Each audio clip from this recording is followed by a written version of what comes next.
27 तारीख को 27 सितंबर को चौधरी देवीलाल जी का सम्मान दिवस हम नूह में मना रहे हैं और उसकी तैयारियों की शुरुआत आज हमने डबवाड़ी से करी है। डबवाड़ी में आज बैठक तो कार्यकर्ताओं की बुलाई थी, लेकिन आपने वो नज़ारा देखा है अपनी आंख से कि कार्यकर्ताओं की बैठक एक जलसे के रूप में तब्दील हो गई थी। हजारों की संख्या में आज कार्यकर्ता आया हुआ था। ये बदलाव की निशानी है। आज लोग भाजपा से भी और कांग्रेस से भी दोनों से दुखी है। भाजपा ने तो इस प्रदेश को, देश को जात पात मजहब और धर्म के नाम पे बांटने की कोशिश करी और कांग्रेस ने लोगों के साथ विश्वासघात किया, उनकी भावनाओं के साथ खिलवाड़ किया। जिस कांग्रेस को लोग सत्ता में लाना चाहते थे, उसी कांग्रेस ने अपने उम्मीदवारों को हरा करके भारतीय जनता पार्टी को फिर से सत्ता सौंपी। आज हर आदमी जो है, चाहे वो स्कूल कॉलेज में पढ़ने वाला बच्चा है, चाहे खेती करने वाला किसान है, चाहे व्यापारी है, कर्मचारी है, मजदूर है, हर वर्ग के लोग अब इस बात को बेखूबी जान चुके हैं कि किस तरह से बीजेपी तीसरी बार सत्ता में आई और किसके मदद करने से आई। अब लोगों ने एक मन बना लिया कि आने वाले वक्त में चौधरी देवीलाल जी की नीतियों को आगे लेकर के आएंगे और फिर से इंडियन नेशनल लोकदल पार्टी को सत्ता सौंपेंगे। बीजेपी ने पिछले 2 साल में बहुत सारे ऐसे फैसले लिए जिससे आम जनमानस दुखी हो गया, परेशान हो गया। चाहे वो भाखड़ा का पानी हमारा कम किया गया तो भाजपा की सरकार ने कोई स्टैंड नहीं लिया। उसके बाद बिजली की बिलों में बढ़ोतरी करने की कोशिश करी गई। आज भी ग्रीन इलेक्ट्रिसिटी के नाम के ऊपर प्रदेश की सरकार के ऊपर से बारी बारी से प्रेशर दिया जा रहा है कि इसको निजी हाथों में दे दिया जाए। हमारी पार्टी अकेली पार्टी है, इंडियन नेशनल लोकदल पार्टी। हमारी पार्टी के सीनियर नेता चौधरी संपत सिंह लगातार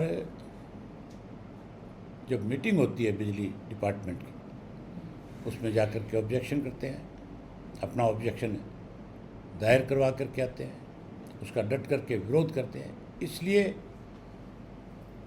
वो कभी बहुत चीज़ बीच में रुकी हुई है। लेकिन मुझे नहीं लगता मनोहर लाल खट्टर का इतना ज़्यादा प्रेशर है, क्योंकि प्रदेश की सरकार को वो ही चला रहे हैं। वो उस विरोध को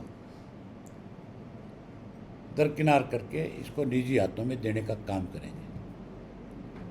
अगर ऐसा हुआ तो हम फिर इसका सड़कों पे आकर के भी विरोध करेंगे।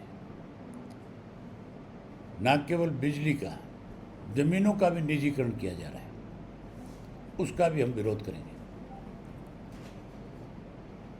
इसके बाद इन्होंने बुढ़ापा पेंशन जो है वो काटने के लिए योजना बनाई थी। बड़े तरीके के साथ 1,80,000 का कैप लगा करके उसको लोगों को वंचित करने का काम कर रहे थे। कहते तो ये है कि जिसकी आय 1,80,000 से ज़्यादा होगी उसकी पेंशन नहीं बनेगी। अब इस तरह के हालात हो गए कि एक घर में 4 लड़के हैं, माँ बाप बूढ़े हो गए, बच्चों के पास प्लॉट नहीं है जहाँ अपना घर बना ले, गरीब आदमी है, वो चारों उसी घर में रहते हैं, अलग अलग एक एक कमरा बना करके। उनकी मजबूरी है।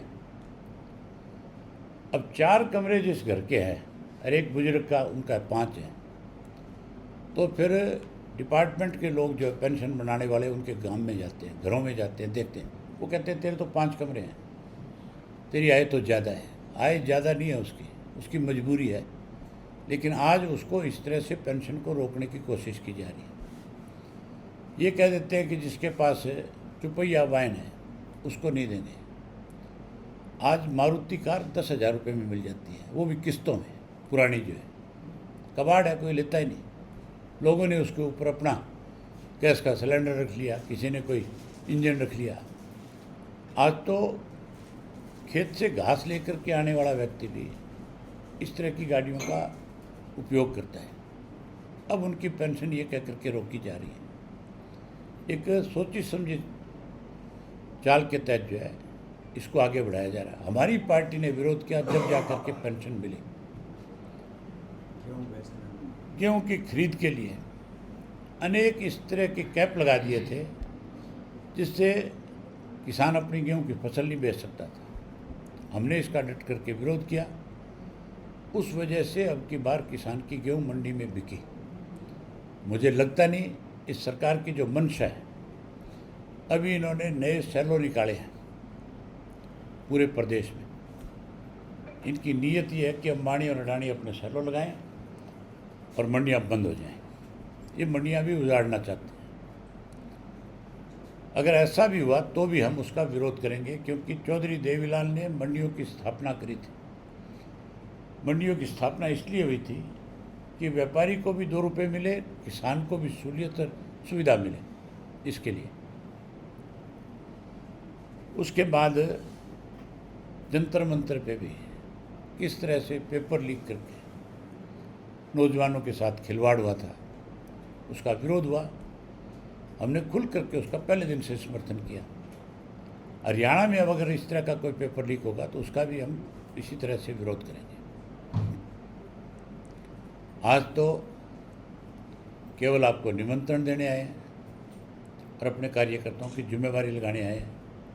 उम्मीद है कि आप भी आओगे और हमारे 10,000 से ज़्यादा जिस ढंग से आज की हाजिरी थी, अकेले डबवाड़ी विधानसभा क्षेत्र के लोग चौधरी देवीलाल के प्रति अपने श्रद्धा सुमन अर्पित करेंगे। अगर इस तरह की 10-10 हज़ार की हाजिरी गई तो मुझे लगता है कि हमने जो ग्राउंड तय किया है, अब तक 200 फुट बाय 900 फुट का टेंट लगा रहे हैं।